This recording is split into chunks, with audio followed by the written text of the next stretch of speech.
UFC's the battleground where warriors collide. Die Hard MMA podcast, we won't hide. Clint's gonna get beat, analyze each brawl from the underdogs to the champions standing tall. The fury, let your instincts rise. Feel the adrenaline rush, it's time to defy. Die Hard MMA, we're in for the thrill. Get ready for the madness. Let's make that bankroll spill.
What is going on, everybody? Welcome to the Undefeated Post-Weigh-In Show. We are talking UFC Canada this evening, and this is the one for the Night Owls, everybody. We're doing a late show. I apologize for coming to you so late this evening to pull this show off.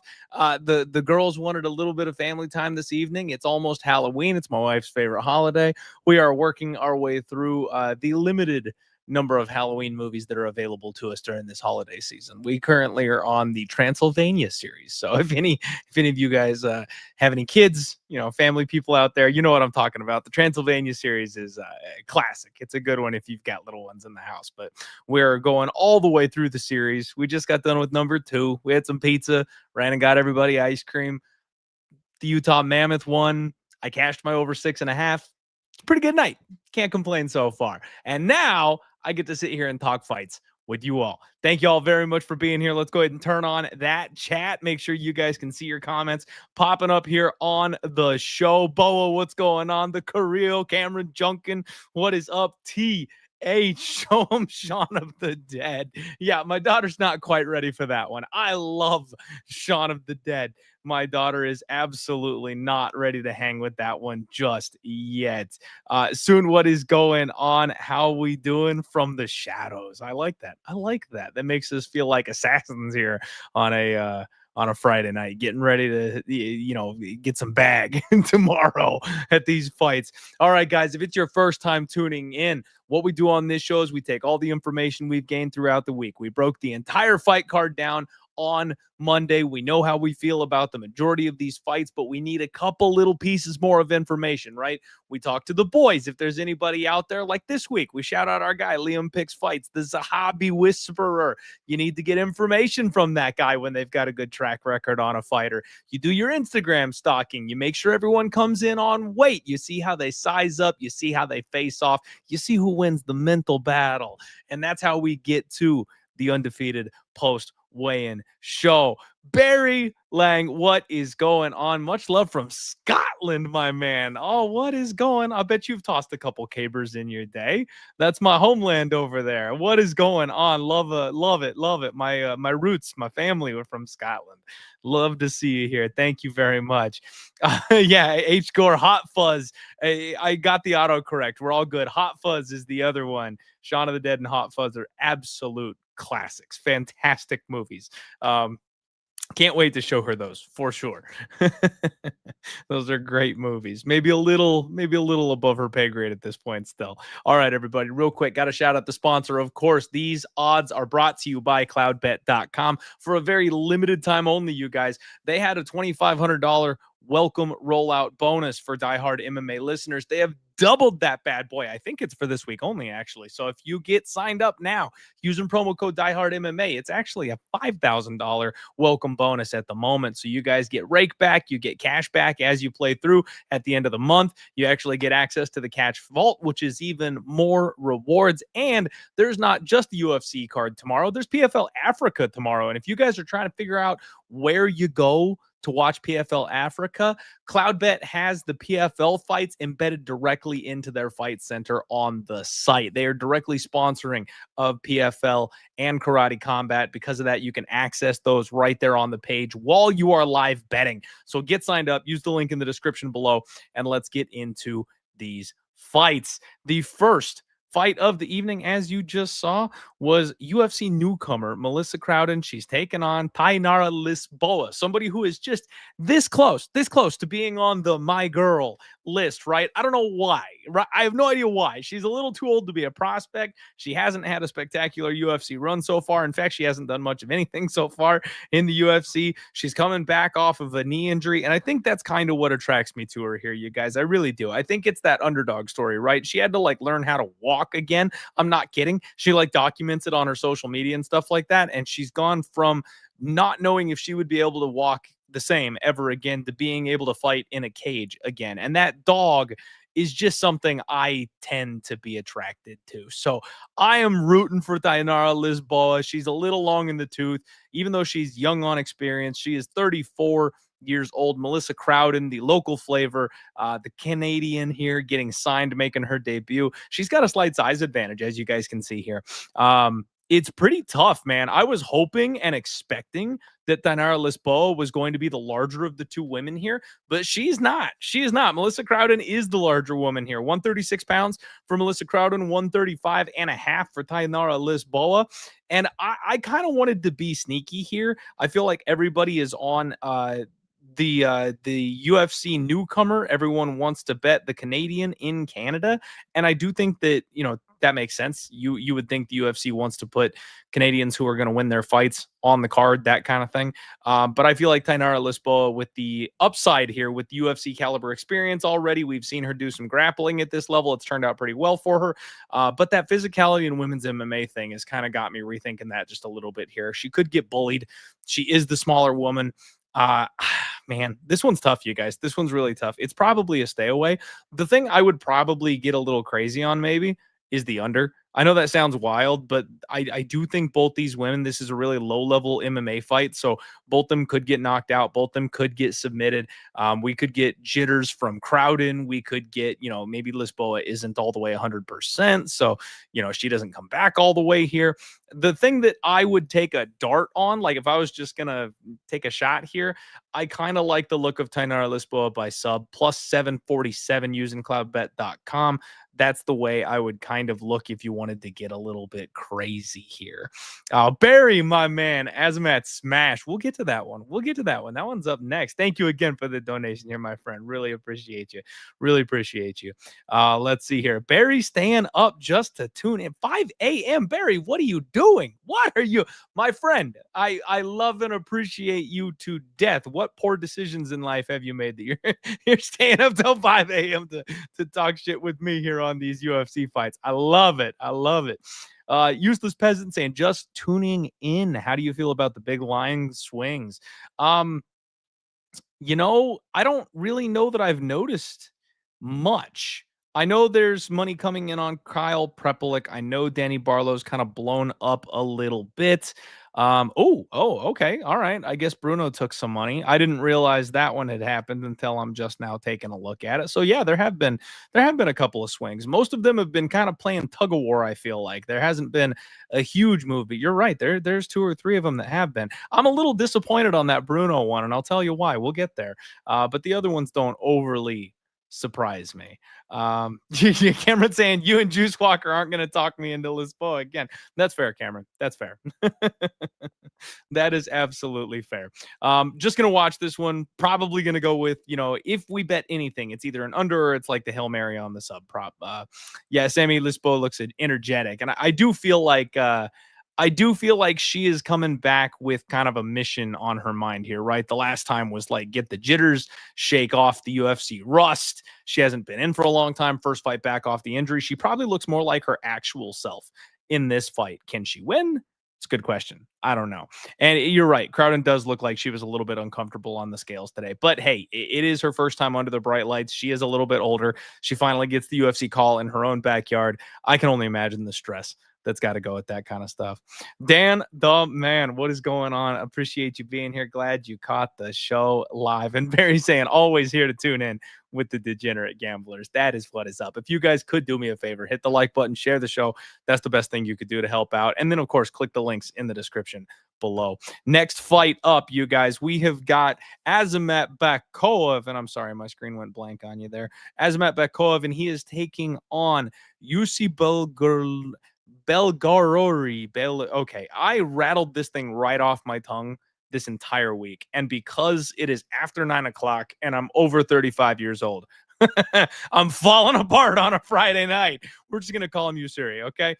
Look at the size difference, you guys. My God. This is one where we knew, right? We knew you've got the short, stocky tank versus the tall, skinny, long striker. We knew this was coming down the pipe, and I didn't expect it to be this big of a difference. Azamat Bekoev, 20-3. Yousri is 8-3. So big gap in professional experience. You've got the ground and pound wrestler who wants to start you with a big overhand versus the finesse striker who wants to stand up and skate around the outside of the cage and not let you touch him. Like, this is a striker versus grappler type of fight. And I'll be honest with you guys. I know a lot of people are super high on Bekoev. I think he's got just like a little bit of fraud in him. Now, I'm not saying he's going to lose this fight, but he might. He might. He's nearing 3-1, you guys. He is a 3-1 favorite here in this spot. Yousri is Yousri. I can't even. Plus 240, the underdog in this spot. The over 1.5, I think, is probably an okay look here. No, that's a lie. That's not even an okay look. Yeah. Bekoev could starch this guy in the very first round. As you can tell, I do not know how I feel about this fight, and I'm having a really tough time with it. My guy Barry, though, with the third dono of the evening. Barry, my man, what's going on? Thank you. Loves him some Azamat. I get it. I think he can take this guy down, and I think he can make him very uncomfortable, and I think he can smash him. But my biggest issue with Azamat is that if the fight gets extended, he does not win decisions. Like, his losses are all via decision. And that's what this guy's going to try to do, is he's going to try and shuck the takedowns. He's going to try and stay long. He's going to try and poke at him with a jab and extend the fight out. And if he's able to do that, this fight gets nasty in a hurry. So I'm just kind of untrustworthy about both guys. I mean, I don't want the Wish version of Alex Pereira, which is exactly what this guy is. He is not somebody who I'm ready to write home about, but the line reflects that too, right? So you're not breaking any news here to be like, oh, he's just kind of not that great. He's just a dude. I kind of feel like Yousri is a guy who's just hanging around for a couple fights in the UFC. My prediction is and was and will remain Azamat Bekoev via round 1 finish, you guys. I do think he gets the ground and pound. I do think he gets the KO. He just goes out there, balls to the wall, and empties the tank looking for it. But this will be the first like live bet, pull the shoot spot for the night, because we could bail ourselves out on this one. I'm not going to parlay Azamat Bekoev or anything like that for this fight. I don't trust him enough, but I could absolutely see myself live betting Yousri if the fight starts to get a little bit out of control down the stretch. Barry saying he went life and death with Dylan Budka. As much as I love Azamat, that's rough. And that's exactly my worry here, Barry, right? Like, I think Dylan Budka might be better than expected. Like, he's really worked hard since his time getting cut by the UFC. I actually think we'll see him again. But yeah, if you're going life and death with that guy who already got cut, it's just not a great look. Cameron Junkin, Bekoev TDs. That's the move. If you've got a book that gives you TD props, I think that is absolutely something that you could do. Useless Peasant says, I think I live bet the tall guy if he shows me something in round 1. I like that. You and me are thinking kind of the same way on that one, Peasant.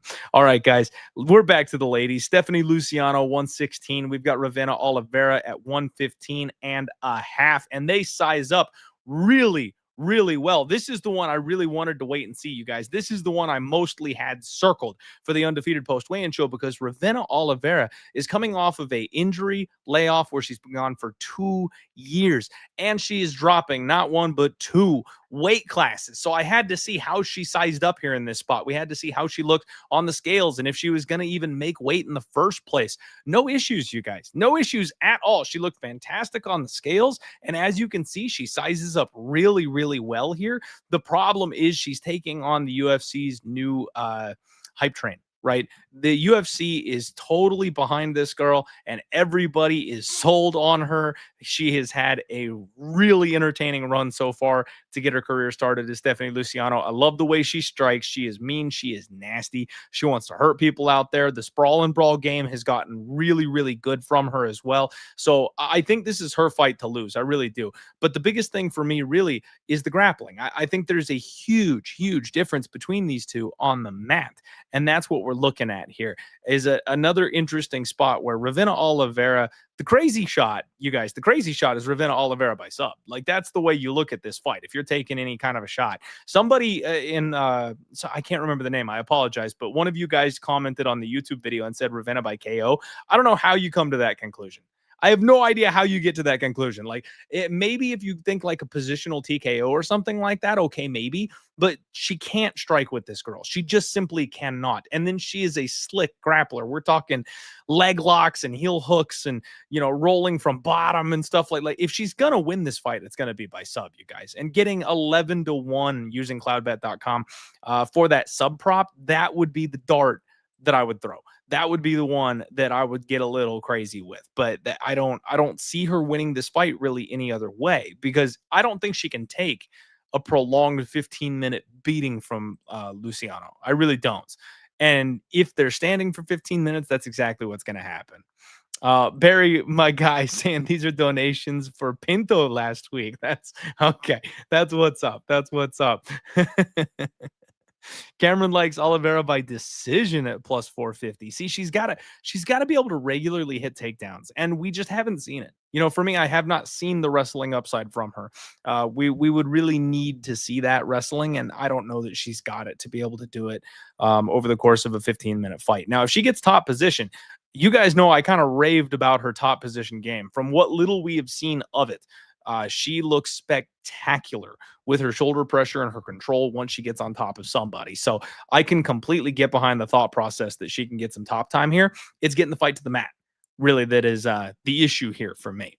And yeah, Cameron saying Luciano survived Alan Carr on the ground. In BJJ, I think Alan Carr is better pure BJJ than Oliveira. And I would tend to agree with you on that one. But Alan Carr is also smaller. So if, you know, the whole strength thing, sometimes that makes a difference. You can just rip somebody's arm off sometimes.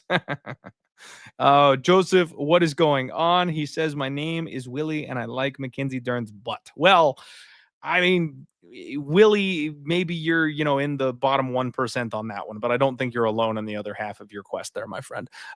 Danny Barlow up next, you guys. Danny Barlow comes in at 185.5 pounds, taking on Jourdain. Jourdain. I'm not sure how you pronounce that.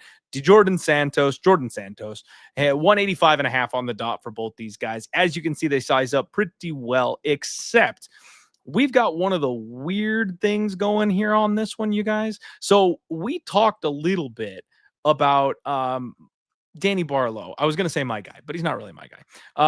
Danny Barlow going up, right? We talked about him getting knocked out, not doing well, moving up a weight class. What we didn't really talk about is the fact that you actually have his opponent coming down. Now, it's not a recent move, right? His pre-UFC fights, he was up at 205. And just look at the two of them. You can see the physicality difference between these guys. Now, that doesn't always mean anything, right? That doesn't always mean anything. But, like, if I showed my father-in-law these two guys standing next to each other, who do you think he's going to put his money on? Huh? It's the guy with all the muscles, right?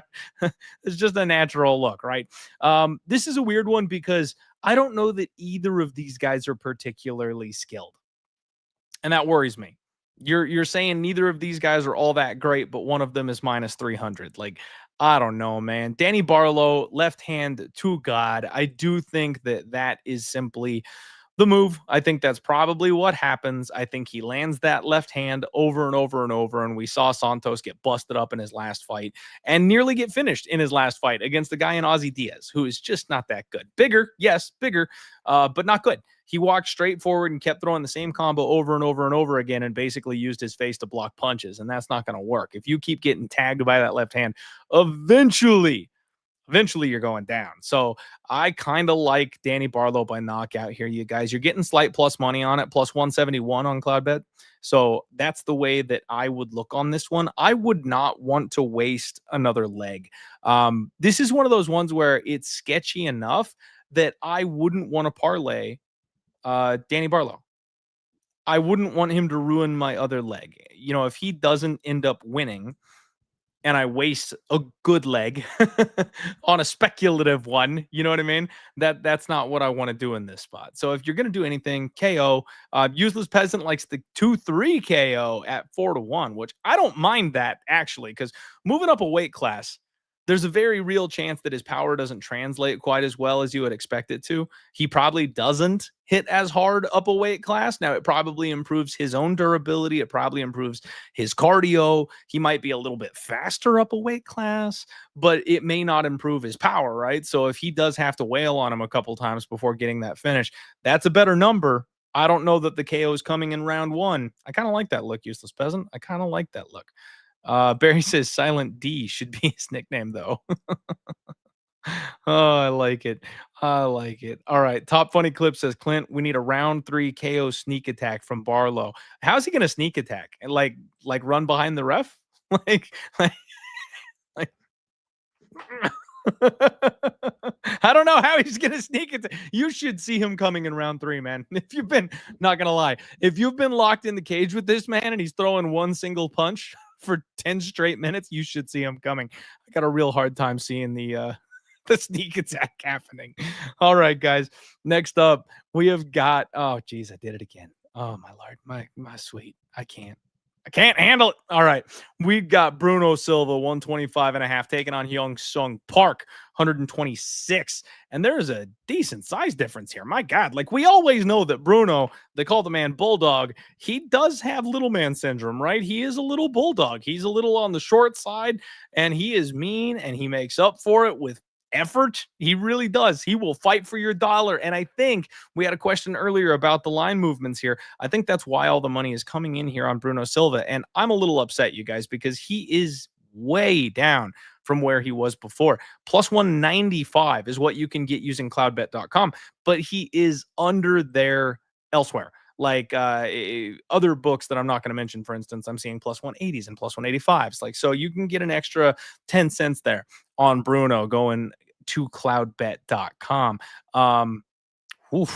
Man, I am very tempted on Bruno, you guys. I'm very tempted on Bruno. So I know he's smaller here, right? And I know it looks like he's significantly the smaller man, but Hyung-Sung Park has deficiencies in his game. He's one of these road to UFC guys that I always do try to fade. We know he destroys bums, but he's getting a solid, wily veteran in the UFC. And a big thing for me was, shout out Coach Santino. Apparently Bruno came home. Bruno is back at fight ready. You know, the last couple of fights, he left fight ready and he kind of went off to do his own thing. I think he went out to California for a bit. Not that he looked bad in his last couple of fights. He really was fighting, you know, the elites in his last couple of fights, but getting sparked twice at this age and then going, you know what, I need to go back where the people know me. Working with the right coaches, working with the team that built him, essentially. I like that. I like that homecoming for Bruno. And I do think these are all kind of some of the factors that have swung this line here a little bit. He's I'm not going to say a world-class wrestler because he's not, but he's literally trained with a world-class wrestler his entire career. This guy worked with Henry Cejudo for years and years and years as they were kind of building each other up. So he's developed a lot of the same tools wrestling. And he does have that spark level power at this weight class. That's a very, very rare thing for these smaller guys. Not a lot of them hit hard enough to like flatline somebody. Bruno's got that, man. He's got that. And he is a BJJ black belt. So yes, this guy is younger. Okay. Yes, this guy is younger. Yes, this guy is bigger. However, Bruno is clearly far and away the better striker of the two. I would dare to say that Bruno probably has more raw power than he does. Bruno's probably a better wrestler. Now, size matters wrestling, right? You can take the angle that your low hips helps you being the smaller man in this kind of a grappling situation. You can also take the size bully angle and say that the bigger, stronger man probably has more success because he can just kind of overwhelm you. So I think you can take both angles. You can pick your side of that story here. But I kind of like the short, compact, meaty, muscular wrestler if I'm going to pick one of those two. If Park is not able to get the grappling going, I think he's going to have a hard out on the feet here in this spot. And we still don't have any reason to be convinced that he's just the next big thing, right? Like they pushed him into a fight with Tatsuro Taira. And to me, that kind of ritual sacrifice lets that was a Taira fight, right? Like they're not looking to build Park off the back of Taira. Taira's their boy. So if they're finally ready to kind of throw him to the wolves at 29 years old after giving him a couple of really soft balls, like sink or swim, kid. You know what I mean? After Tatsuro Taira, they were ready to give him Steve Erceg. Now they're giving him Bruno Silva. Like he's getting names now. So he's really going to have to go out there and earn that paycheck, prove himself. And I just don't know if he can. I simply don't know if he can. So I lean dog or pass here on this one, you guys. And the hot take for this one, if you guys want the hot take for this one, is Bruno Silva by knockout.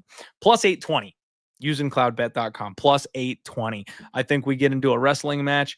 These two get a little bit tired. The fight gets a little extended. Once Park isn't able to get this fight to the ground, he doesn't have any other option but to stand with Bruno Silva. And Bruno plants one right on the jaw. I like Bruno. Useless Peasant saying Volkov plus 150 seems like a trap. Volkov? Useless Peasant, you're confusing me. Volkov? What are we talking about, Volkov? Alexander Volkov or Volkanovski? What are we doing here? You're confusing me. There is no Volkov on this card, damn it. Very, right? Plus 820. Go for it. Green King, I don't hate that. Violence does seem like something that could happen here. Bruno is old and he's coming off back-to-back KO losses. He could be cracked. And then you've got Bruno with the finishing upside himself. We just saw Young Park get finished. We just saw Young Sung Park get tagged and get rocked on the feet. I actually think violence is potential in this spot. Johnny saying next card, and Joseph saying he's responding to me. Okay. I assumed he was talking to me. I was like, why are we jumping to Volkov here? Okay. I don't mind, you guys. I don't mind time walking, right? I don't mind looking ahead. I don't mind the odd question here or there, but I unfortunately am too tired to put the pieces of the puzzle together today. I was like, what are we doing? I'm very confused right now. All right. Next up, you have got, oh boy, these are out of order. Cody Gibson takes on Arichi Lang. 136 for Cody Gibson, 135.5 for Arichi Lang. Cody Gibson looked like death on the scales today, you guys. This is the ceremonial weigh-ins. He's had a little time to hydrate. He's all right here. But he looked like death on the scales. He is old and he is big for this weight class. And he takes everything he's got to suck himself down to be able to make this weight class. Now, Arichi Lang on the flip side of this thing looks good, frankly. Very comfortable. Nobody looks great after weight cutting, but he looked fine. They size up well, as you can see here. We've got the cool hat equity coming from Arichi Lang. That's definitely something we got to factor. The people with awesome hats just seem to win fights. It's a thing.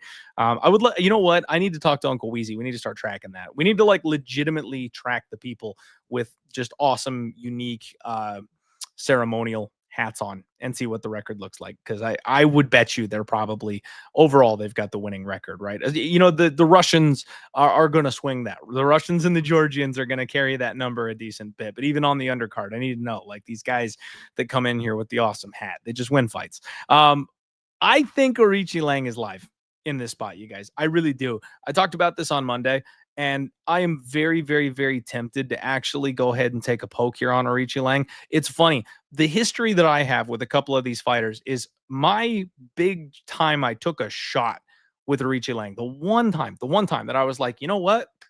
This is the one. I'll plant my flag. It's Arichi Lang season. We're going for it. Yeah, that was right during the breakout of one Eamon Zahabi.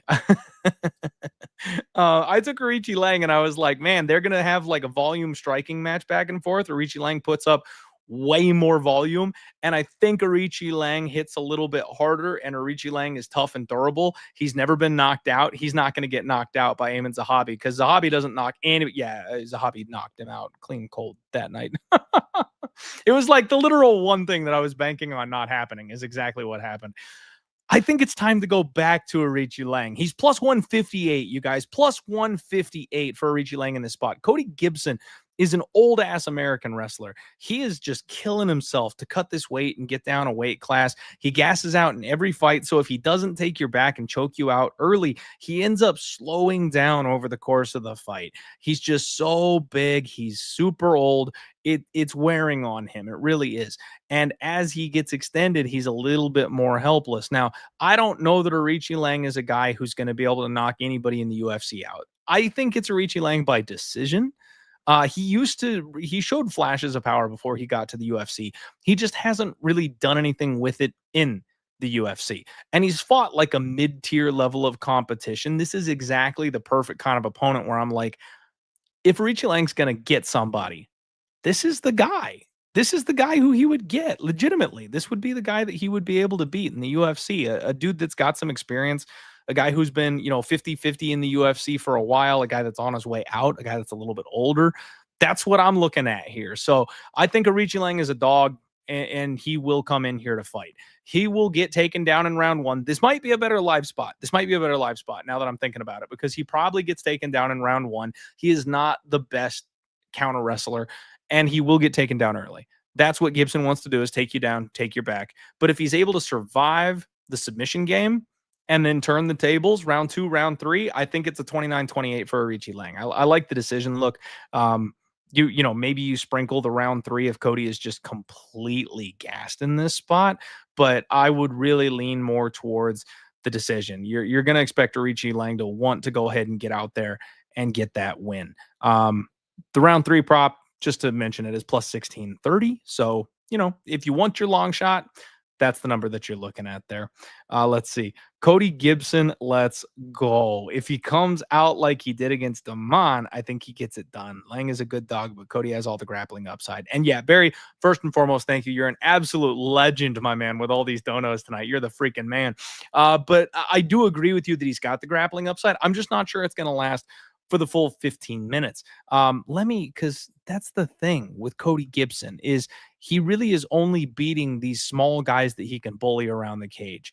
Chad Anhelinger, Brian Kelleher, those are the guys he's won since he's made it back to the UFC, right? And then, of course, he's like submitting Mando Gutierrez and shit on The Ultimate Fighter. Anybody else he's losing to. Now, Arichi Lang is not Miles Johns. Arichi Lang is not Brad Katona. Arichi Lang is not Damon Blackshear. Like, we know all of this.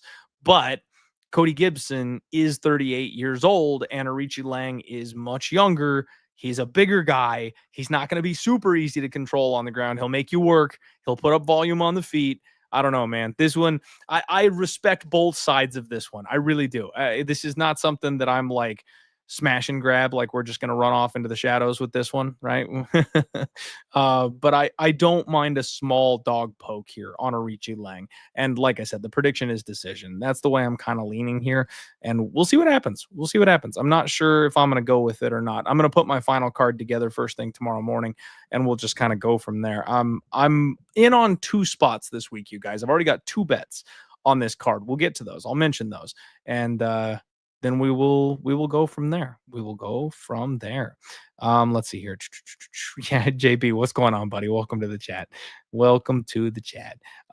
Useless Peasant saying, just took Gibson's sub. I'm a psycho. I like it. Chainsaw Symphony knows what's up. Plus 3.5, minus 155. That's actually not bad. That's actually not bad. I would expect the plus 3.5 to be a bit of a worse number. Usually they make you lay a little bit more chalk on that. Godfather, what's going on? My boy D in the house as well. What is going on? Billy in the house. What's up, buddy? Gibson takes him down with ease repeatedly. Yeah. Early. We'll see.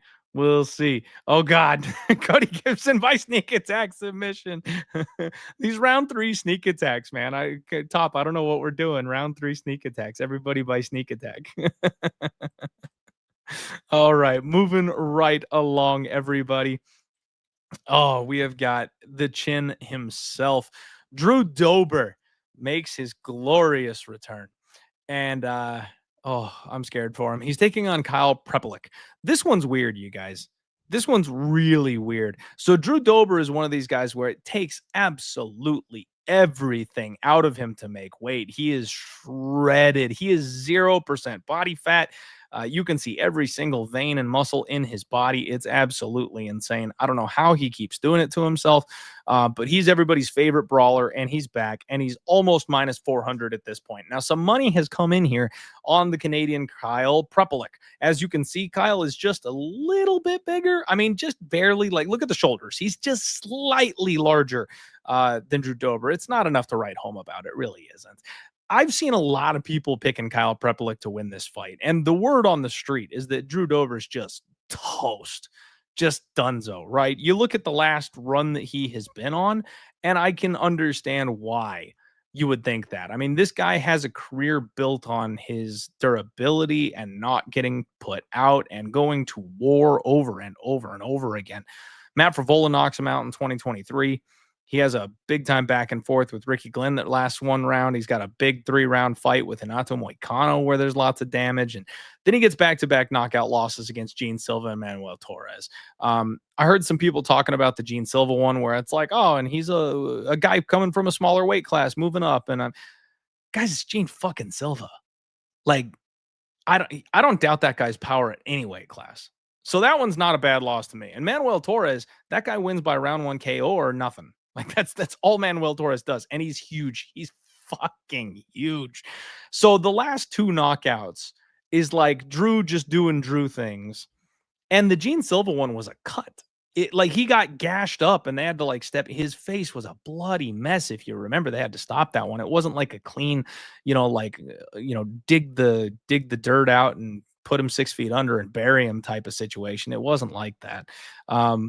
He's taken a decent bit of time off. It's been about 6 months. I would hope you'd take at least that long off after the KO that he had. But the thing for me is I don't really get the love for Kyle Prepolec. I understand the Drew Dober fade. I get the Drew Dober fade. This feels like the here you go, bud spot on the card to me. Kyle Prepolec can't cut it in the UFC. He just can't. He already was in the UFC. He lost twice. He got cut. He's 36 years old. He's fought some regional bums, and now he's back, and he lost again. Like, I don't think this guy is UFC caliber, and he's old. So you combine those 2 things, and I'm like, man, this is a Dober smash spot.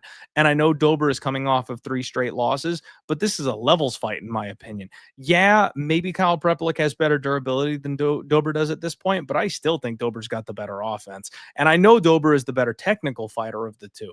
I think Dober could wrestle here if he really wanted to. Like, there's a lot of ways that Drew Dober wins this fight. Now, all of that said, do you lay 4-1 on Drew Dober? And the answer is no.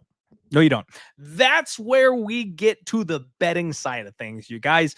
The prediction is obviously Drew Dober, right? Like, if you're saying dog or pass, I'm going to throw a dart on this dude at 3-1, or you're going to take the KO prop on Kyle Prepolec because it's just such a massive number. Let's pull up Cloudbet. Let's see what that is. Let's see what that number is anyway, huh? I might as well tell you. Let me find it here. So if you're looking at taking Kyle Prepolec, doing something crazy talk like by knockout, it's plus 807. Okay. And I respect it. If you're like, I'm going to take a shot on the knockout and I'm going to try and fade this bum whose chin is busted at 8-1. Okay. You're playing a numbers game. But if we're doing the just pick one, it's Drew Dober, you guys. I can't lay minus 400 on Drew Dober with all the question marks, but he really should win this fight. Top says, I'm a big Drew Dober fan, but my money is on Kyle from South Park. Is it a sneak attack, though? Top, is it a sneak attack? Charles says, pure violence under 2.5. I like that. I actually like that for sure. Let's see here. PC says, I feel like people overlook Kyle Prepolec success against BSD. If you go back and watch, Kyle was really starting to tag BSD before the takedowns. Yes, PC. But that's also because Benoit Saint-Denis doesn't have a game plan except face first into the takedown. Like, that's all he does. He's going to get tagged by anybody and everybody who wants to punch him in the face as he works and marches his way towards a takedown. That's all he does. So it doesn't shock me that really anybody can tag BSD as he's coming in on a takedown. I'll punch BSD in the face once or twice. It won't do a damn thing, but he's just hittable. That's how the guy is. So I don't give him too much credit for that. But I mean, maybe you're right. Maybe I'm shortchanging him here just a little bit. Barry again. My God, this guy running the freaking market here on the Die Hard MMA podcast. Thank you, my friend. Feel like it's anyone but Dober except Prepolec. Yeah, I agree with you. I agree with you there. Will there be a Drew Dober wrestling sighting? And yes, I actually think that there will be a Drew Dober wrestling sighting because Kyle Prepolec can be taken down. Kyle Prepolec can be taken down. So why would you not hit the double leg here, man? Like if Dober, I know we love Dober because he is the wild animal that he is. He just goes out there and slings fists around for everybody and it's entertaining as all hell every single time he does it. But you can take this guy down and you're coming off back-to-back KO finishes. You need to essentially save your career at this point. Not that they would cut Drew Dober at this stage. But yeah, I don't see why not. I think he hits maybe a takedown or two and drags the fight a little bit deeper and then kind of takes this one a little bit more technically than we've seen in the past. Oh, man. Socrates. R.I.P. Duke Rufus. I mean, what a stunner that was. I'm just sitting there watching hockey and watching Hotel Transylvania 2 with my wife and daughter, and that scrolls across all of a sudden. Duke Rufus. I mean, that's nuts, dude. That's one of those ones that's like, yikes. Oh, man. RIP, obviously. Prayers for his family, the guys he was training, everybody like that. That was, he seems like a one that's a little too young to go. You know what I mean? Those are the ones that really suck. I mean, unfortunately, all of us are going to go at some point. But when it's a spot like that where you're not expecting to go, you're not old, you're not ill, nothing like that. Those are tough. Those are really tough. All right, guys. Next up, Kyle the Monster Nelson takes on Matt the Steamroller Frevola. 155.5 for Kyle Nelson, 155 on the dot for Matt Frevola. Matt always pisses me off because it's hard to see him size up with people because he does this stupid little squat pose that he does. No, they size up pretty well. Kyle Nelson is actually a really big guy. He's larger in this spot. He is a natural 155 pounder who's been cutting down to 145 pounds. He got knocked out a couple too many times at 155. I think he's one of these guys where his style has always been being a bully, right? Outside the UFC, it was be bigger, be stronger, hit harder, and that worked. And then when he got to the UFC and he was a bit on a skill deficit, it stopped working. You've got to be better than your opponents when you get to the UFC. Most of these guys can't just bully their way to victories. There's very few people who can do that at a high level, right? Guys like Benoit Saint-Denis or guys like Reiner de Ritter or guys like Dricus Duplessis, right? Like that runs dry at a certain point unless you're an absolute freak, and he's not, apparently.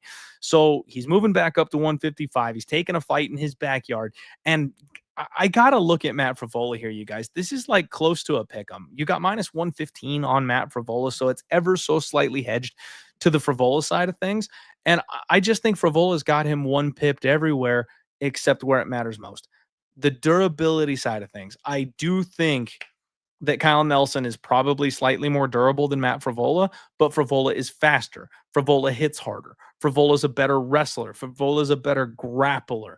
I mean, everything is on the Frevola side. He might be just a little bit chinnier.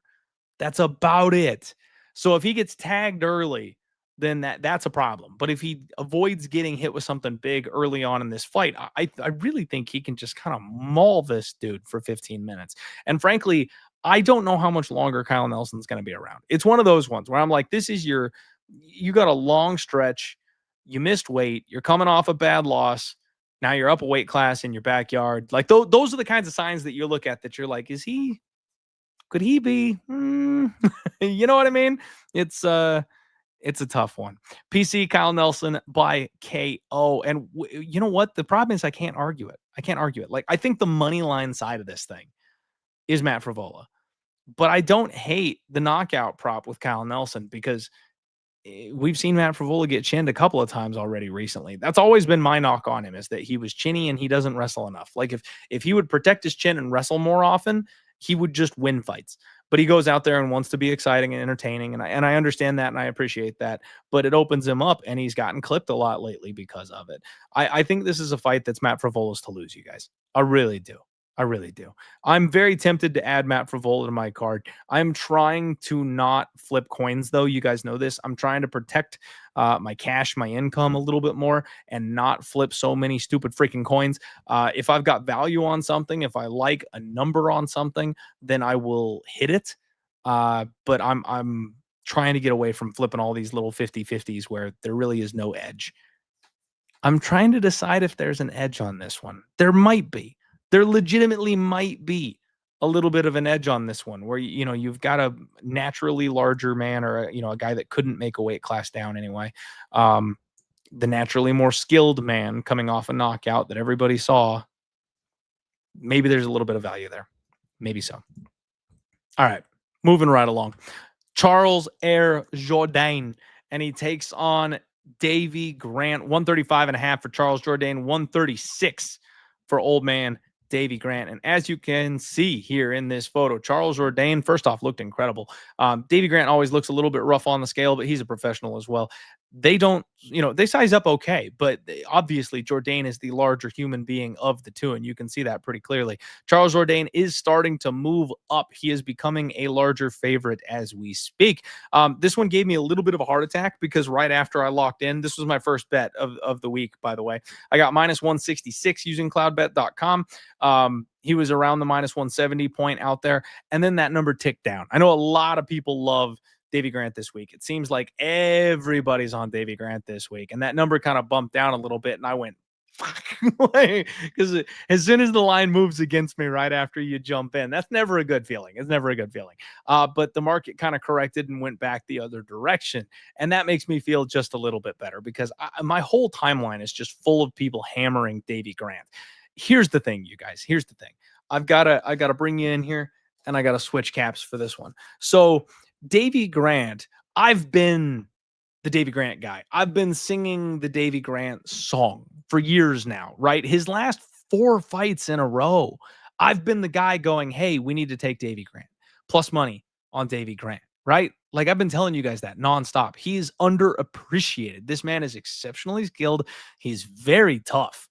Tougher than a $2 steak. Like he will get cut up and busted open. Doesn't matter. He will smile through blood and keep walking forward to punch you in the mouth. I love this dude.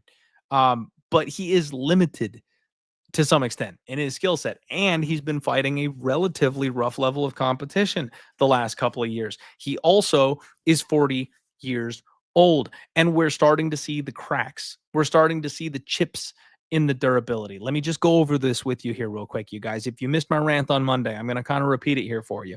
So he turns 40 in December. We're talking right around the corner. He's 39 years old, right?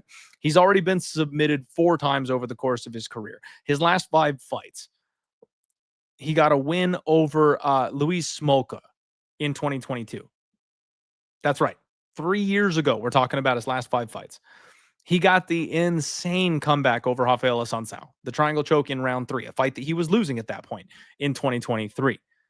He won the split decision against Daniel Marcos. I will stand by that I felt like that decision went the wrong way. I do think he won that fight, which is really impressive that he did that, but he also got tagged in that fight quite a bit. We saw him get hurt in that fight quite a bit. His next fight, Ramon Tavares, that really was the big one. Everybody was ready to bury this guy. I was on an island betting Davy Grant against Ramon Tavares. He got hurt early, you guys. I thought I was like, I've looked stupid the last couple of years with some of the bets that I've made. I've been really wrong on a lot of stuff. And my breath caught because I was like, oh God, here we go again. Like, I'm just going to look so dumb when he gets knocked out in round 1 by Ramon Tavares. I thought it was over. Thank God Davy Grant goes into overdrive, does what he does, fights his way back into that one, and he gets the decision. But it was very close to being done early in that fight.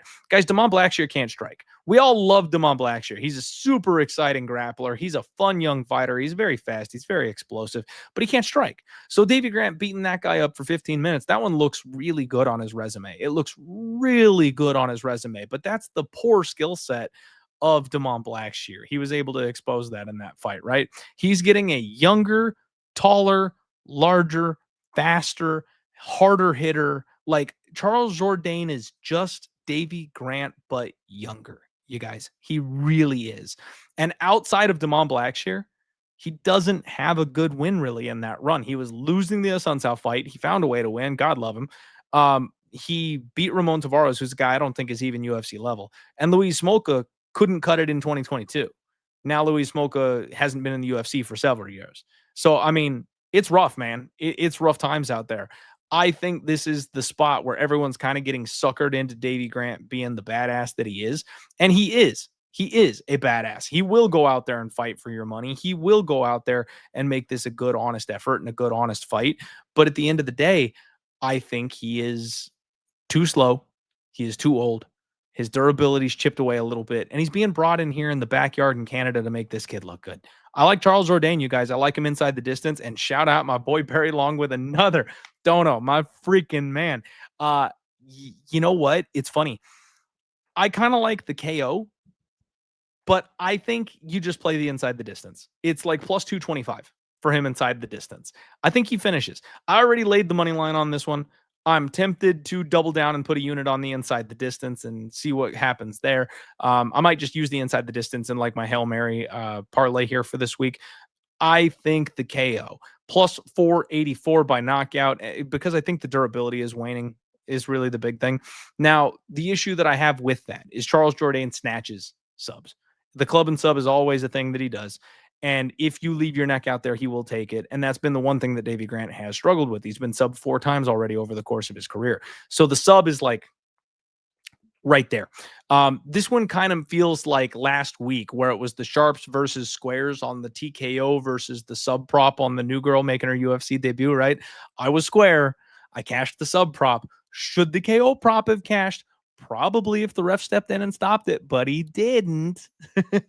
I feel like the sub prop is the sharp play, right? The square play is the KO saying he's going to beat up an old man and get a stoppage that way.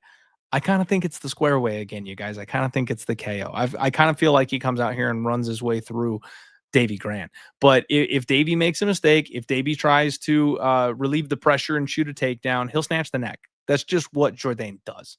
That's just what he does. That's just what he does. And Top Funny Clips knows what's up. W, Barry. Absolutely. And yeah, plus 225 inside the distance. I'm surprised the number's that high. NHJ says got Jourdain 2 weeks ago at minus 110. Good at you. Good on you. I don't ever look that far out.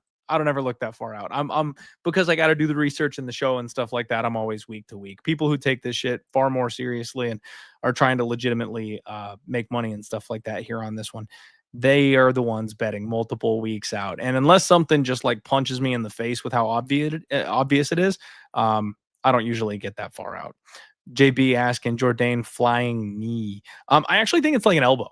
I think it's something like in the clinch. You know what I mean? But the flying knee, it could be like the Muay Thai plum, could be the clinch knee, right? I think it's something like that. We'll see what happens, man. It might be the sub. But that's why I like inside the distance. Getting plus money on inside the distance, I think, is the way to go.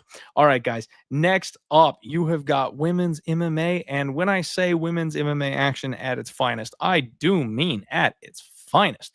This is a potentially number one contender spot here. Manon Fiorot, 125.5, takes on Jasudavicius at 125.5 as well. These are some big women, man. That's a huge bitch. No, I mean that in the nicest and best way possible. These are massive women for this weight class. It's kind of crazy because nobody matches Jazz's size and physicality. And here comes Manon Fiorot. She is just as big. Now, Manon looks like she kills herself, you guys. It's crazy because Jazz seems fine weighing in. It's crazy. She seems just fine weighing in. But Manon Fiorot looks like it takes everything she's got. It's crazy. She's so sucked out on the scales. She looks like a skeleton up there, man. It's wild. Guys, this is my dog of the week. I'm going with the hometown girl. I am going with the hometown girl here. Jasmine Jasudavicius. She has been scraping and clawing and fighting and begging for her opportunity. She is Canada's best hope at getting her hands wrapped around a gold belt. And Manon Fiorot has the fall off after the title fight. That's a regular thing where once you get your shot at a UFC title and you lose it, you usually tend to kind of let down in that next fight, not quite put the best effort forward, and you lose the second fight as well.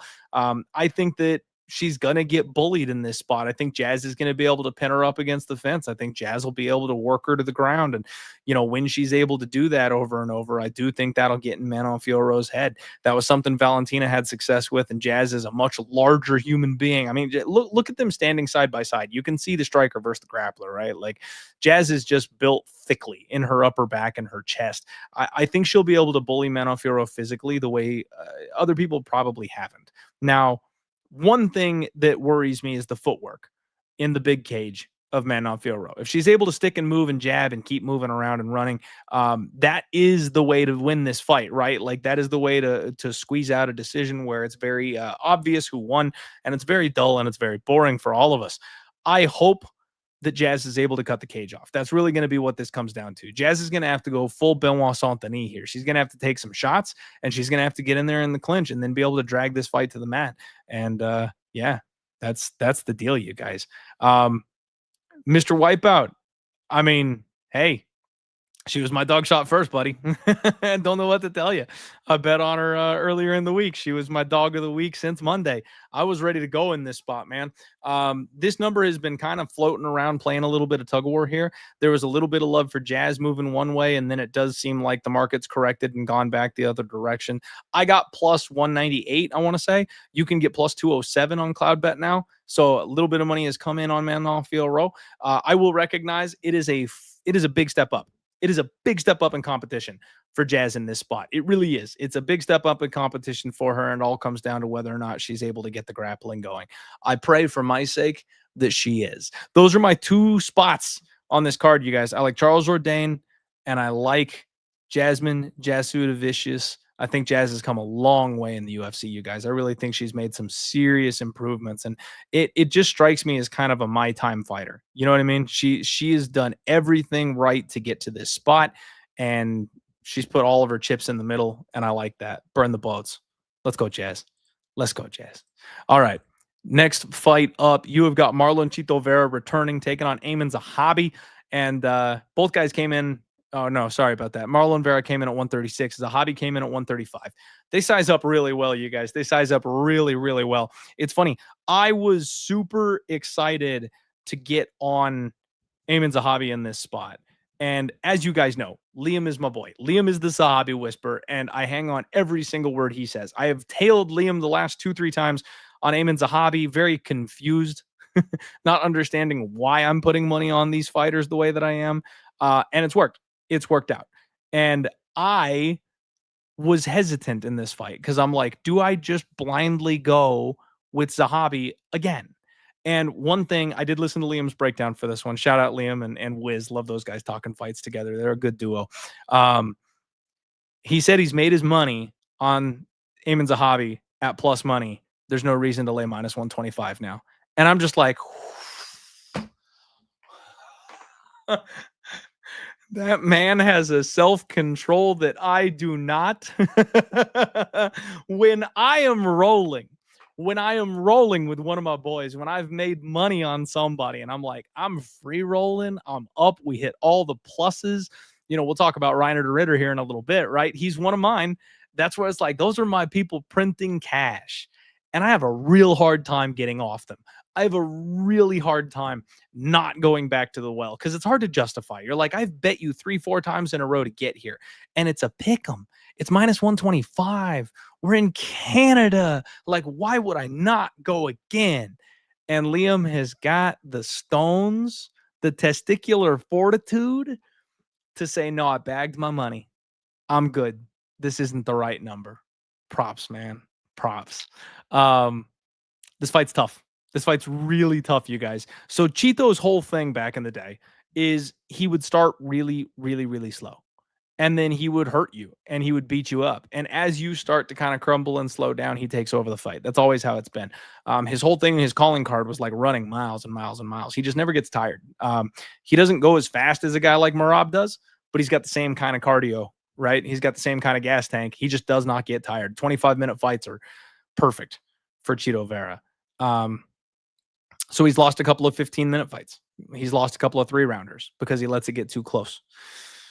That's kind of what I'm worried here. We're in Canada, right?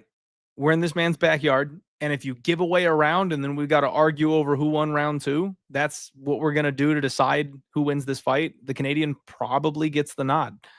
But Cheeto also has come out and said that that's something he's worked on. He's been sprinting more, working on starting faster rather than doing the long, slow grind that he's used to.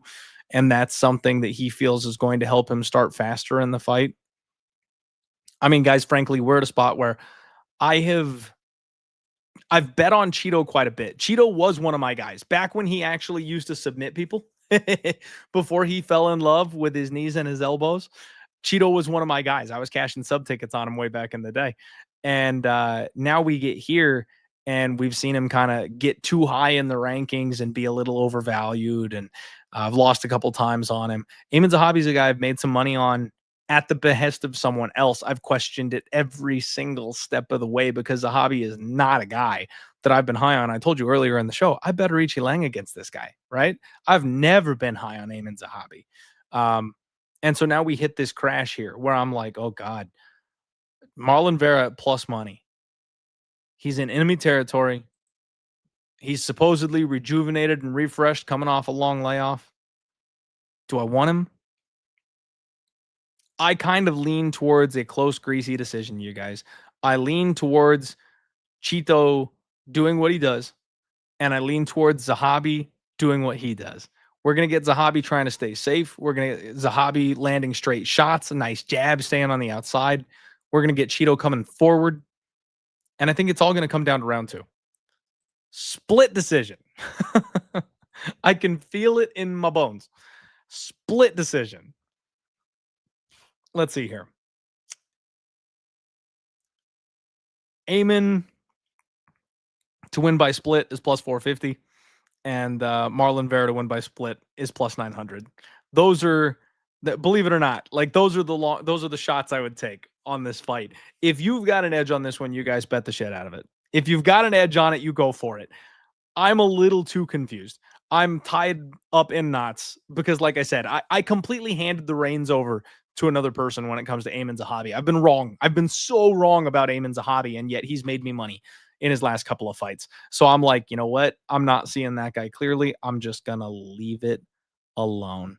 PC says, would you pick Figgy to beat Amin Zahabi? Oh, God. Figgy looked pretty good in his last fight. Davison Figueiredo in his current iteration might be able to beat Amin Zahabi with his grappling. Might be able to. Amin's a little older. It's not like he's a young prospect or anything. He's putting it all together right now, but it's not like he's a young guy or anything like that. Billy likes Cheeto inside the distance. That's a bold call, my man. I kind of like it. Socrates, you know what? I'm such an old asshole. I read your name as Socrates because of Bill and Ted every time I see it. He likes Cheeto inside the distance as well. I mean, if I was gonna do Cheeto, I would probably do Cheeto like round 3. You know what I mean? I would do round 2, round 3, that kind of thing. Late finish if he was going to get it, because that's what he does to people. He just kind of breaks them down and chips them apart with big power shots over the course of a 15-minute fight. Tough ask with Amin Zahabi. Let's see here. Over 2.5 parlay piece. Yeah, maybe so. I mean, I do think if it's Zahabi, it's a decision. PC saying, did you see how Figgy grappled versus Corey? Yeah. I mean, I think Corey is levels above Amin Zahabi, though. That's a totally different game, I feel like. Chainsaw says I like overs for both men. Yeah. See, and this is kind of the thing, you guys. I'm too twisted on this fight. Sometimes you just got to understand you got to just put it down. You just got to put it down, walk away. Just walk away. That's this fight for me. I don't need to have a bet on this fight. I don't want to have a bet on this fight. If we can find something, we find that something live. That's the way we do this one. I'll want to see it play out, and maybe we jump on Cheeto live, right? That would be the way to look at this one. But I'm predicting Amin Zahabi via decision in a close fight. We're getting to the co-main event, everybody. Do me a favor, smash that like button. And, of course, please check out cloudbet.com. Use the links in the description below. Kevin Holland makes his glorious return. I say that heavily sarcastically. And he's taking on the other best option for Canada to win a title, Mike Malott. 170.5 for Kevin Holland, 171 for Mike Malott. It is pretty crazy. Kevin is far more physical and he's far more capable down at 170 pounds. I talked about that being an edge for him. I do like him at this weight class. He is skinny. Look, Mike Malott's got some serious thickness on him here in this spot. This is a really tough fight, you guys. This is a really tough fight because if you rewind the clock like a year, I would be just dumping on Kevin Holland. I would just be shoving my chips in the middle as fast as I could on Kevin Holland here. I have been a long time poo-pooer of Mike Malott. I don't think Mike Malott is it. I really don't. He is chinny. He does not like getting hit. And we have seen it a couple of different times in the UFC. We saw him straight out quit and get finished in the round 3 by Neil Magny. Now, I don't hold that against him too much because Neil Magny does that to people, right? We've seen him do that before. He absolutely gives people that vet lesson. But it was the Trevin Giles fight afterward that I was just like, bro, you're getting served up like a, hey, here, go get a win, bounce back, rebuild, reset. Like the UFC really gave him exactly what he needed. And he had one of the worst performances we've ever seen. He just desperately needed to get a win without getting touched on the chin. That's all he wanted to do. Not a fan, man. Not a fan. I think he can get tagged. I think he can get hurt. His submission game is solid. He's a very good grappler. Don't get me wrong. He's a very good grappler. But in the UFC, he's kind of a fearful and tentative striker. Now, Charles Radke was the perfect opponent. I bet Charles Radke that night. Full disclosure. I bet Charles Radke that night because I think all you got to do is touch this guy once with half decent power and he'll crumple. We've seen it before. Mickey Gall almost had him out of there. Or not Mickey Gall. Who was it? Yeah, no, it was Mickey Gall. It was Mickey Gall in his UFC debut. Mickey Gall had him hurt and busted up pretty early in that fight. That was the one that I knew. I was like, we're going to get this. Anyway, Holland really could just come out here with the reach advantage and crack this guy on the jaw. But after watching Kevin Holland's last fight, and this is the thing, I'm getting smoked by recency bias right now. I'm getting absolutely rolled up and smoked by recency bias because I anchored Kevin Holland in his last fight against Daniel Rodriguez. Now, that's my fault. That's on me. That's on me for trusting Kevin Holland and for trusting him with a big bet. That's on me. That's my bad. But that was the spot he was supposed to win, right? That was absolutely the spot he was supposed to win. An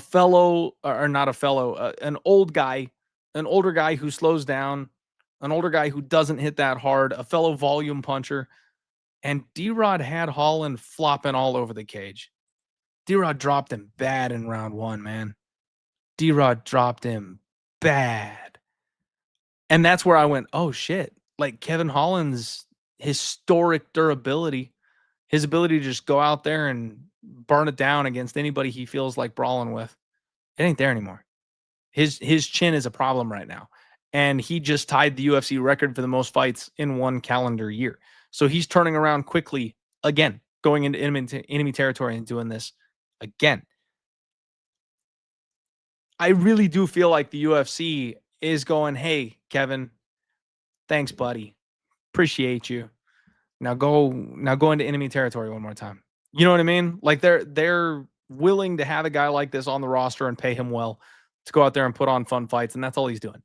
He is the new Bob Sapp. He'll give it his go.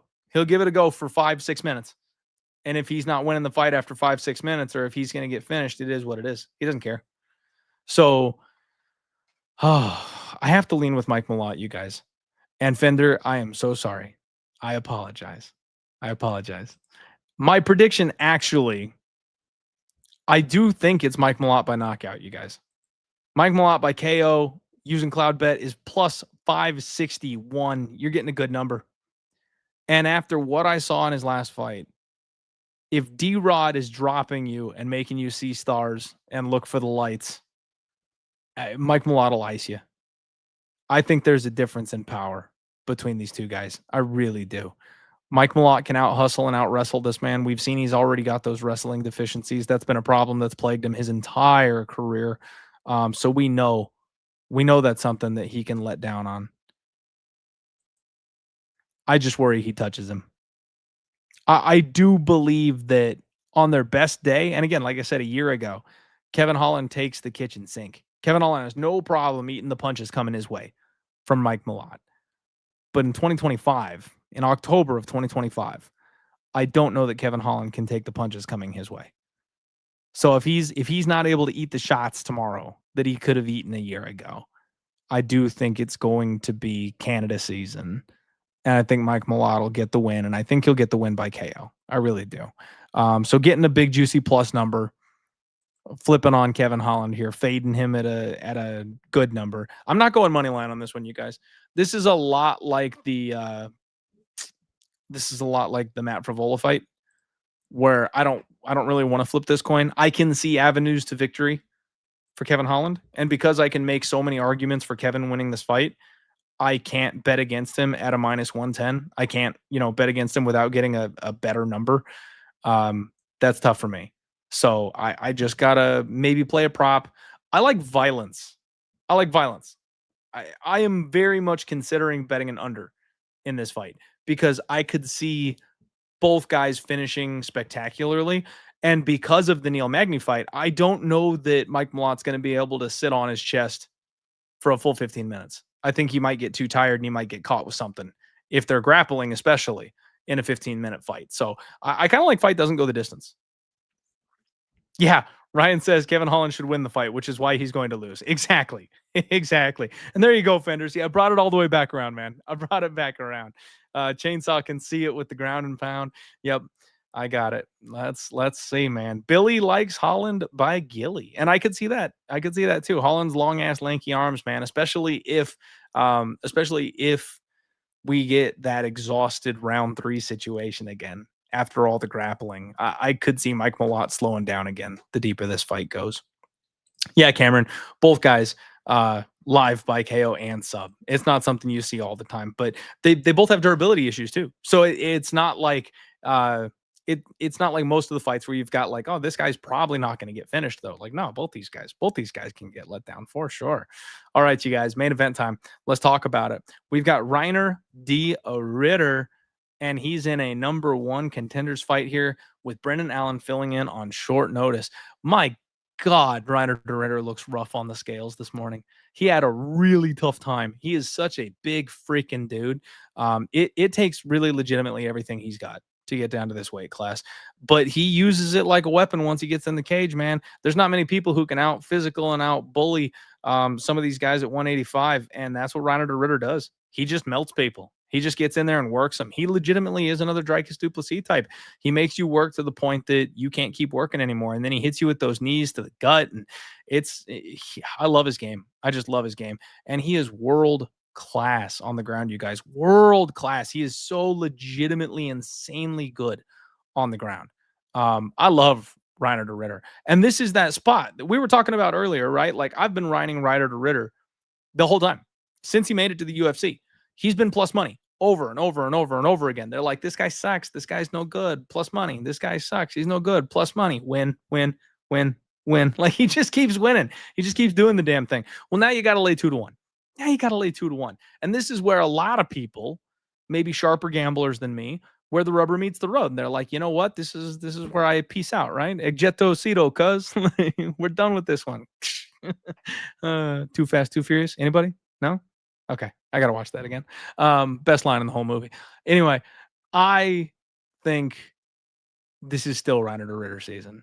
And this is coming from the guy who has been a consummate Brendan Allen hater. I don't think Brendan Allen is a contender, you guys. He's got the skill set of a contender, but I don't think he's got the heart or the cardio. I don't think he can tie it all together. Like he's the guy that he's the bridesmaid, never the bride. That's what I feel like with Brendan Allen, right? He lost to Chris Curtis. I don't care what anybody else says. He started off.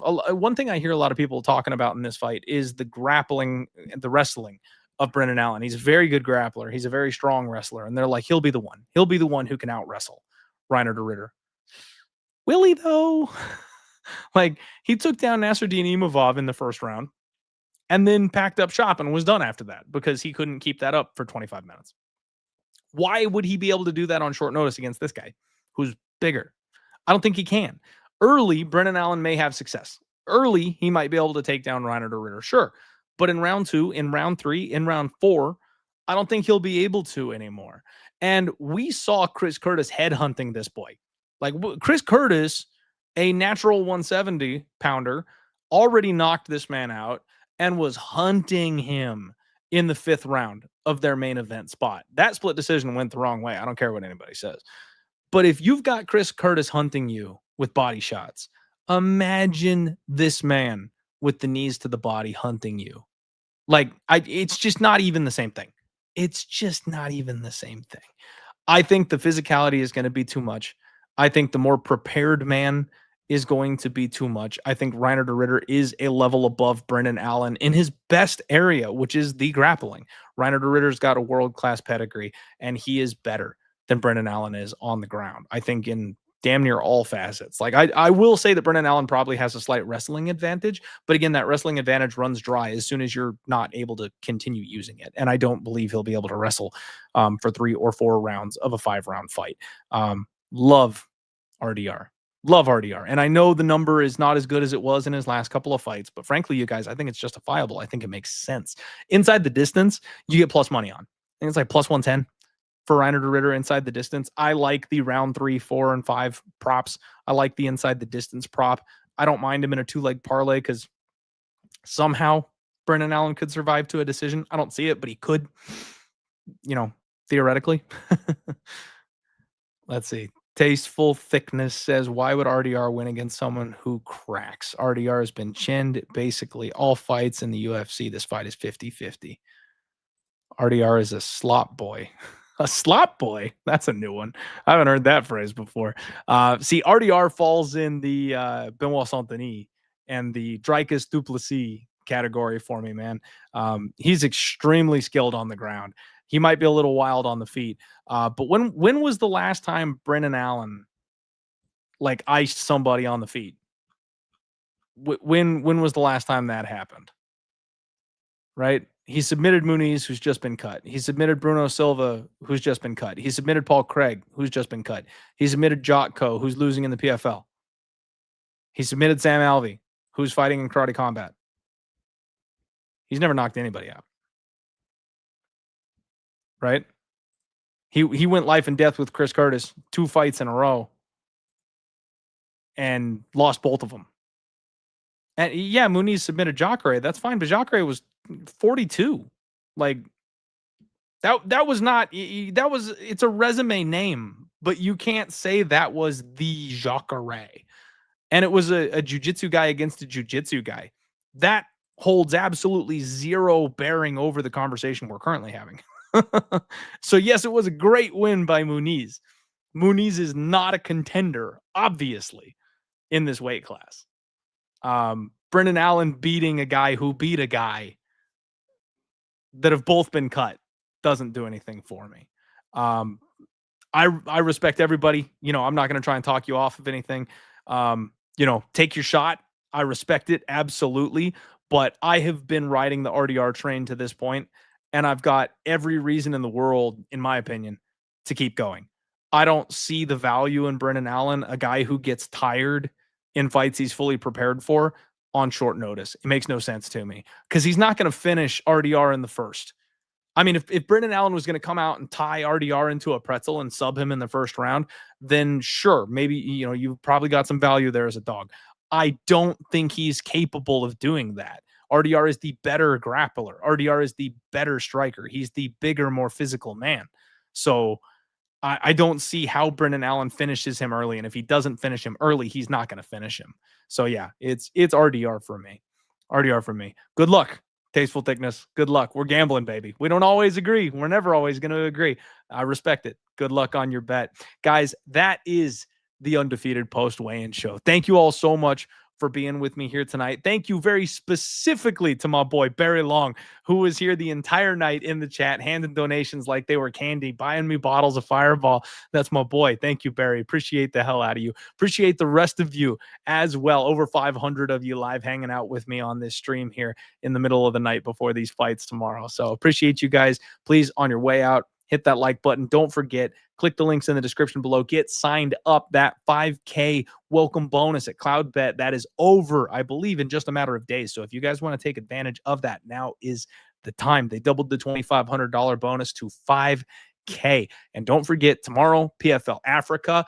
Get signed up on cloudbet.com. You'll be able to watch it in the Fight Center and live bet on that bad boy while the fights are going. You don't have to worry about figuring out where they're streaming it or whatever. Watch it using the Fight Center on cloudbet.com. Let's get this damn thing, you guys. I've got two bets. I am going with my guy, Charles Jourdain. Unfortunately, I have to fade my favorite old dog on the card, but, we got to old Yeller the guy and put him out to pasture this week, unfortunately.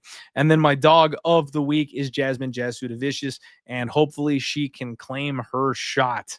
I'm counting on her to come out here and get that sophomore slump over for Manon Fiorot and get the win. There's a couple other spots we talked about that I'm kind of leaning towards maybe putting together. It's going to be a little bit of a lighter card for me, but I do think we've got some prop value. We are going to take our shot at heading to Turkey again this week. We missed by one play last week, you guys. We missed by one play last week, that turkey hair transplant parlay.